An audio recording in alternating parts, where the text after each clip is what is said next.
નમસ્કાર વિદ્યાર્થી મિત્રો, હું જસાણી સર આપ સર્વેનું જસાણી એજ્યુકેશનમાં હાર્દિક સ્વાગત કરું છું. આજે આપણે આઈએમપી 1001 થિયરી એનો પાર્ટ બી ચેપ્ટર 6 વિદ્યુત ચુંબકીય પ્રેરણ.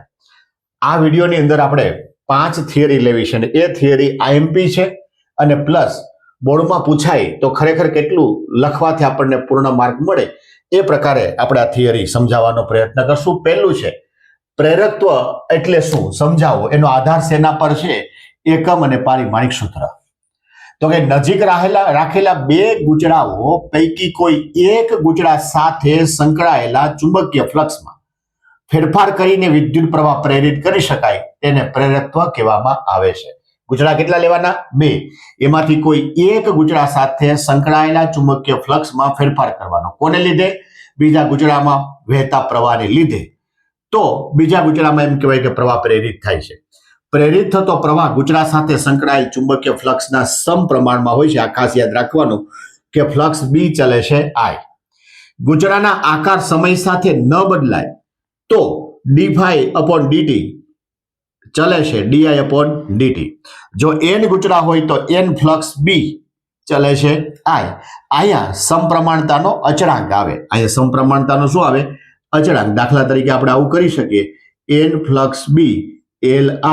તો આ જે L છે એને અચળાંક કહેવાય અને એને પ્રેરકત્વ કહેવામાં આવે છે. ખાસ કરીને આ જોવાનો એનો આધાર શેના પર છે? તો કે ગુચડાના આકાર અને દ્રવ્યનો આંતરિક ગુણધર્મ પર છે. એકમ એનો હેનરી છે, અદિશ રાશિ છે અને પારિમાણિક સૂત્ર એમ કહેવાય કે m1L2T-2 અને A-2 છે. 1 2 3 4 5 5 મુદ્દા, છઠ્ઠો આધાર, સાતમું એકમ, પારિમાણિક સૂત્ર અને અદિશ રાશિ છે. એટલું લખો એટલે તમારા 2 કે 3 માર્ક કમ્પ્લીટ થાય. આવો જ બીજો ક્વેશ્ચન છે કે લાંબા સોલેનોઇડના આત્મપ્રેરકત્વનું સૂત્ર મેળવો. તો મારે આ સોલેનોઇડ છે એટલે બધું ધારવું પડશે કે આડછેદનું ક્ષેત્રફળ એ ધાર્યું છે, લંબાઈ L છે, આટાની સંખ્યા n છે. સોલેનોઇડમાં જો I જેટલો પ્રવાહ વહેતો હોય તો ચુંબકીય ક્ષેત્રનું સૂત્ર થાય B = μ0 n I.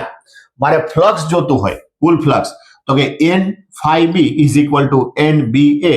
એમાંથી જોવો જોઈએ આ n ની કિંમત મૂકી સ્મોલ nl, અહીંયા b μ0 nl, અહીંયા a એટલે ક્ષેત્રફળ. તો મારી પાસે સૂત્ર આવું બન્યું, n flux b = μ0 n²l² a. આમાંના પરથી મારે આત્મપ્રેરકત્વ જોતું હોય. આત્મપ્રેરકત્વ એટલે શું કીધું? L. તો L બરાબર શું લખાય? n∅/I. માટે n∅ ની કિંમત મૂકીએ તો μ0 n²al. આ આત્મપ્રેરકત્વનું સૂત્ર બન્યું. સોલેનોઇડની અંદર સાપેક્ષ પરમિએબિલિટી μr હોય તો અહીંયા જે આ સૂત્ર છે એ સૂત્ર બની જાય μr μ0 n²al. અહીંયા ન્યુ ખાલી કરી નાખજો, જેના કારણે આવું પણ સૂત્ર બને ન્યુ n²al. આનો આધાર શેના પર છે? તો કે એ ગુચડાની ભૂમિતિ પર અને માધ્યમની પરમિએબિલિટી પર આધાર છે. 1 2 3 4 5 ને 6 મુદ્દા લખો એટલે તમારા 2 અથવા તો 3 માર્ક કમ્પ્લીટ થાય. જો છે આઈએમપી ક્વેશ્ચન, બે ગુચડાની મદદથી અન્યોન્ય પ્રેરકત્વ માટે પ્રેરિત EMF સૂત્ર. હવે સાવ સહેલું, બે ગુચડા લેવાના, એક ગુચડાને C1 કયો, બીજા ગુચડાને C2 કયો. આટાની સંખ્યા બંનેમાં n જેટલી હશે.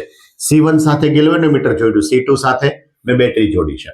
બેટરીમાં આ ધનમાંથી પ્રવાહ નીકળે છે, આવી રીતે આમ પ્રવાહ મળે છે. આકૃતિમાં દર્શાવ્યા અનુસાર ગુચડા C2 માંથી વહેતા વિદ્યુત પ્રવાહમાં ફેરફાર થાય. આ C2 ગુચડામાંથી જે કઈ પ્રવાહ છે એમાં ફેરફાર થાય ત્યારે આ બીજું જે ગુચડું છે C1 માં પ્રેરિત EMF ઉત્પન્ન થાય છે. એટલે આનો પ્રવાહ બદલાવો ત્યારે આમાં EMF ઉત્પન્ન થાય છે. C2 માં પ્રવાહ I2 વહેતો હોય ત્યારે ગુચડા C1 સાથે સંકળાયેલું કુલ ફ્લક્સ n1 ચલે છે I2. ચલનની નિશાની મેં દૂર કરી તો અહીં શું લાગી ગયો? m. સમીકરણની બંને બાજુ વિકલન કરવાનું છે. n તો અચળ છે માટે dn1ϕ1/dt, અહીંયા m અચળ છે di2/dt. અહીંયા -ε = m di2/dt. તો એનો મતલબ એ થયો કે આના બરાબર આપણે -ε કહી શકીએ કે ε = n d∅/dt. માઇનસ ને પહેલી બાજુ જવા દીધા એટલે આ પ્રકારનું સૂત્ર મળ્યું. ε = -m di2/dt. અહીંયા જે m છે એને અન્યોન્ય પ્રેરકત્વ કહેવામાં આવે છે. આમ નજીકમાં રાખેલા ગુચડા પૈકી કોઈ એકમાં વિદ્યુત પ્રવાહ બદલાય તો બીજા ગુચડામાં પ્રેરિત ઈએમએફ ઉત્પન્ન થાય. આ ઈએમએફ નું મૂલ્ય વિદ્યુત પ્રવાહના ફેરફારનો દર અને અન્ય પ્રેરક પર આધાર રાખે છે. વ્યાખ્યા ખાસ યાદ રાખવાની કે એક ગુચડામાં એકમ વિદ્યુત પ્રવાહના ફેરફાર દીઠ બીજા ગુચડામાં પ્રેરિત થતા ઈએમએફ ને અન્ય પ્રેરક તો કહેવામાં આવે છે. એકમ શું થશે? હેનરી. પારિમાણિક સૂત્ર શું થાય? M1L2 T-2 A-2. એટલું લખો એટલે 3 અથવા તો 4 માર્કનો આ ક્વેશ્ચન પૂછી શકે અને બધા માર્ક આપણે મેળવી શકીએ. જોવો જી, બે પ્રશ્ન 3 માર્કનો છે. પહેલું છે આત્મપ્રેરકતા સમજાવો અને આત્મપ્રેરિત ઈએમએફ નું સૂત્ર મેળવો. કોઈ એક અલગ કરેલા ગુચડામાં તેમાંથી જ વહેતા પ્રવાહમાં ફેરફાર કરો. ગુચડું એક જ લેવાનું છે. એ જ ગુચડામાં ફેરફાર કરો જેના કારણે એ જ ગુચડાના ફ્લક્સમાં ફેરફાર થાય. તે જ ગુચડામાં ઈએમએફ પ્રેરિત ઉત્પન્ન થાય તો તે ઘટનાને આત્મપ્રેરણ કહેવાય અને ઈએમએફ ને શું કહેવાય? આત્મપ્રેરિત ઈએમએફ કહેવાય.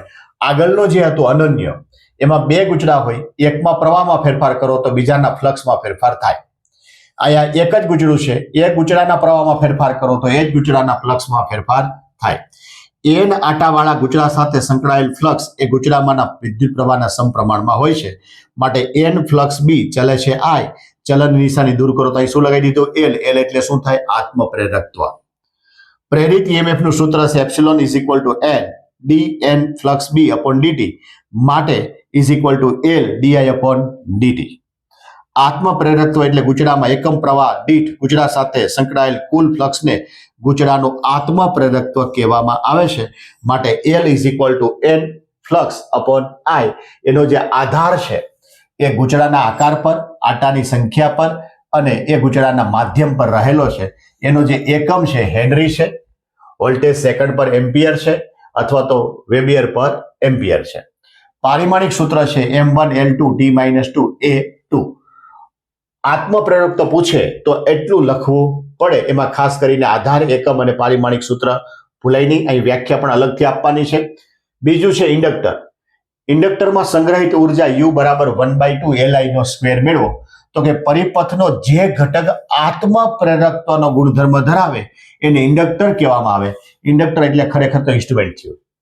પરિપથમાં પ્રવાહ I હોય તો પાવર એટલે P is equal two epsilon N. માટે અહીં જોવો જી શું સૂત્ર બનશે? અહીંયા I આવશે, એપ્સિલોન I.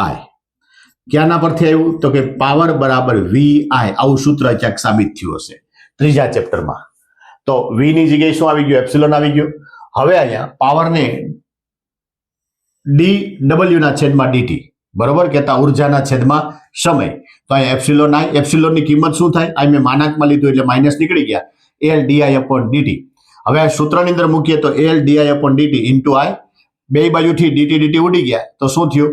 dw બરાબર L I di. આનું બે બાજુ સંકલન કરવાનું કે સંકલન dw બરાબર સંકલન 0 થી I L I di. L અચળ છે માટે I નું સંકલન થાય I²/2. અહીંયા લિમિટ થાય I થી 0. માટે W બરાબર 1/2 Li નો સ્ક્વેર. આને ઉર્જા કહેવામાં આવે છે. તો આ ઉર્જા એટલે 1/2 Li નો સ્ક્વેર, જે ગતિ ઉર્જા 1/2 mv² ને સમતુલ્ય છે. એનો મતલબ એ થયો કે V નું કામ કોણ કરે? I. અને M નું કામ કોણ કરી શકે? L કરી શકે. એટલે આ વિડીયોની અંદર એમ કહેવાય કે આપણે 6 ક્વેશ્ચન લીધા છે. 5 કે 6 ક્વેશ્ચન IMP છે, પૂછાય એવા છે. આ ચેપ્ટરના બંને વિડીયોની અંદર ભેગા કરીએ તો લગભગ 12 પ્રશ્નો જેવા થાય છે. એ 12 પ્રશ્નો વારંવાર પૂછાણા છે. માટે આપણે એના પર ચર્ચા કરી અને એકદમ ઈઝી ભાષાની અંદર તમને સમજાવવા માટેનો પ્રયત્ન કર્યો છે. તો આ બીજા વિદ્યાર્થીને લાભદાયી થાય એના માટે અમારી જે ચેનલ છે જસાણ એજ્યુકેશન ચેનલને લાઈક, શેર અને સબસ્ક્રાઇબ કરવાનું ભૂલતા નહીં.